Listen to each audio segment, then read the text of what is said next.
They scratch the grass, they make big holes, they tear everything up. David Prendergast is just one of many residents who live in Harbor Lake Estates who's had run-ins with the wild hogs. While it's landscapes he says they are now destroying, the concern is for the safety of children. It's 3:04 a.m. in Avoyelles Parish, Louisiana. The rice fields are dead silent. No wind, no traffic. Just the low hum of a thermal drone holding steady 200 feet above a sounder of feral hogs. 11 animals, tight formation, rooting through the mud in total darkness. On the operator's screen, every hog glows the same dull white-orange, a cluster of heat signatures moving together like a single organism. And then, on the eastern tree line, a 12th shape appears. It's smaller than a hog, lower to the ground, and it isn't moving with the herd, it's moving toward it. The hunter watching the live feed keys his radio and says one word: wait. That single clip, vague, low resolution, gone in 11 seconds, is why we're here today. Because what that drone caught above the sounder didn't match a single word of what the hunters on the ground had radioed in minutes earlier. They'd called it clean. All hogs, no predators, nothing else moving. Once you understand what's actually capable of walking through Louisiana's dark undetected, you'll never look at a routine hog hunt the same way again. Let's start with the crisis that put thermal drones in the sky over Louisiana in the first place. Louisiana has a hog problem that's almost impossible to overstate. The state's feral hog population is estimated at more than 900,000 animals, more than the combined human population of Baton Rouge, New Orleans, and Shreveport. They're in all 64 parishes, and nationally, the USDA estimates roughly 6 million feral hogs are now spread across at least 41 states. Louisiana isn't an outlier. It's one of the worst fronts in a countrywide invasion. Louisiana Illuminator +2, a 2022 LSU AgCenter study, put the annual damage to Louisiana's agriculture and timber industries at $91.1 million. Rice fields, sugarcane, levees, drainage systems, all of it, rooted up in a single night. And it's not just farmland. Some streams in central Louisiana have registered dangerously high bacteria levels, traced directly back to the sheer volume of feral hog waste running off into the water. LouisianaLifeNOLA.com. Here's the number that should terrify any wildlife manager. To actually control a feral hog population, hunters need to harvest 70 to 75% of it every single year, because hogs are, statistically, the most reproductively efficient large mammal on Earth. A sow can have 2 litters a year, 6 piglets a litter. Louisiana's hunters currently harvest less than half of what's needed just to hold the population steady. The math simply doesn't work. Every season, the state loses ground. Louisiana Department of Wildlife and Fisheries. Louisiana Department of Wildlife and Fisheries. So hunters got desperate, and desperate hunters got creative.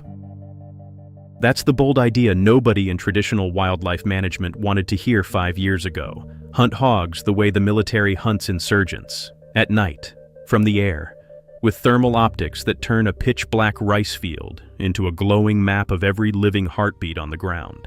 Outfitters started strapping FLIR cameras to drones, flying grid patterns over cropland after midnight, radioing coordinates down to shooters waiting in blinds. One profile of a Natchitoches area hunter named Shane Kessler described him gliding the back roads at night with thermal binoculars raised, a truck full of thermal gear beside him, scanning tree lines the way a soldier scans a perimeter. Louisiana life. Wildlife biologists were skeptical. Old-school hunters called it video game hunting. Not real, not sporting, not going to work. Landowners who'd already spent thousands on fencing and night vision rifles were burned out and broke. One Natchitoches Parish trapper summed up the mood simply: there are 2 types of people in Louisiana, those who have a hog problem and those about to have one. Louisiana life. And here's where the struggle phase gets ugly. Thermal footage is brutal to interpret. A running hog and a spooked deer look almost identical from 200 feet in the dark, just a bright blob against a cold background. A cheap thermal unit can cost more than a used truck, and battery life collapses fast in Louisiana's humidity. Drones lose signal over dense cypress canopy. Operators would fly an entire night, log dozens of heat signatures, and misidentify half of them. And the hogs adapted too. Sounders that used to feed at dusk push their whole schedule to the deepest, darkest hours of the night, right when pilot fatigue is highest and mistakes are easiest to make. For a while, it looked like the tech might get quietly shelved as an expensive novelty. Before we get to the night that changed that, if you've ever wondered what's actually moving through the dark in places like this, hit subscribe and turn on notifications, because this channel exists to chase down exactly these kinds of mysteries with real sourcing, not guesswork. Now back to that tree line. On the night in question, hunters on the ground had already radioed up a simple, boring report. Hogs feeding. No predators. All clear. Standard stuff. But here's the wild part. The drone operator watching the live thermal feed saw something the ground team physically could not. A shape at the field's edge, low to the ground, moving in short bursts, and then freezing completely still for whole seconds at a time. Hogs don't freeze like that. Hogs don't stalk. And this shape held its position, patient, right at the outer edge of the drone's stable resolution, close enough to register as a heat source, too far to confirm a species. And then came the moment nobody expected. The shape began closing the distance to the sounder in total silence, one slow step at a time, exactly the way a predator closes on prey it doesn't want to spook. What could produce a heat signature like that in Louisiana, a state where wildlife officials have long said there's no resident big cat population left? Here's where the story gets genuinely strange, because Louisiana's official record tells us this isn't as impossible as it sounds. In 2002, an LDWF park employee documented a cougar sighting at Lake Foss Point State Park, later confirmed through DNA analysis of scat found at the scene. 3 separate trail camera photos confirmed cougars in Allen, Vernon, and Wynn parishes in 2008. That same year, a cougar was shot in a Bossier City neighborhood, and DNA testing traced that animal all the way back to a breeding population in New Mexico.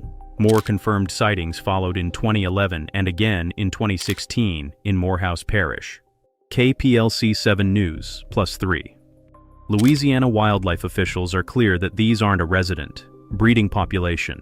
They're dispersing young males, animals that leave an established territory in Texas or the western states and travel hundreds of miles searching for new ground. A hog-dense rice field in central Louisiana, thick with cover and an endless buffet of easy prey, is exactly the kind of place a wandering cat would stop and stay a while. WGNO. And there's one more detail that matters here, because it kills a myth on the spot. Wildlife officials are emphatic. There has never been a single documented case of a black panther anywhere in North America. If something out there is stalking a hog sounder in the Louisiana dark, it isn't the folklore black panther callers have described for decades. It's a tan to gray cougar, rare, real, and almost never seen clearly enough to prove. KPLC 7 News. That's the payoff hiding inside this story. Thermal drones didn't just become a better hog hunting tool. They accidentally became one of the best wildlife monitoring systems Louisiana's forests have ever had.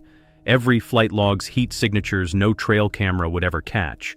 Night movements of bobcats, black bears quietly expanding their range back into old habitat. And yes, the occasional cougar passing through on a journey that started hundreds of miles away. Outfitters who once dismissed the tech are now flying missions almost every week, and researchers have quietly started requesting footage whenever a heat signature refuses to move like a hog. The economic case alone justified the investment. Thermal-assisted hunts are now clearing more hogs per outing than any ground method Louisiana has tried, chipping away at that $91 million wound one flight at a time. But the ecological bonus nobody planned for might matter more. A live, nightly record of exactly what's moving through the state's darkest corners. Proof that the map of Louisiana wildlife is far less settled than anyone assumed. So what was that shape at the tree line? Officially, we'll never know for certain. The clip was too brief, too far, too easily explained away as a bobcat, a stray dog, a trick of thermal contrast. But Louisiana's own confirmed history says the far stranger answer isn't off the table. And maybe that's the real discovery here. We built thousands of dollars of military-grade heat vision technology to solve a pig problem, and in doing so, we accidentally pointed a camera at the last quiet secret of the American South. That something bigger than a hog can still move through these fields, unseen for hundreds of miles, and vanish again before sunrise. So here's the question worth sitting with. If a piece of hunting equipment can catch a shape like that by accident, how much is still moving through the dark that we've simply never been watching for?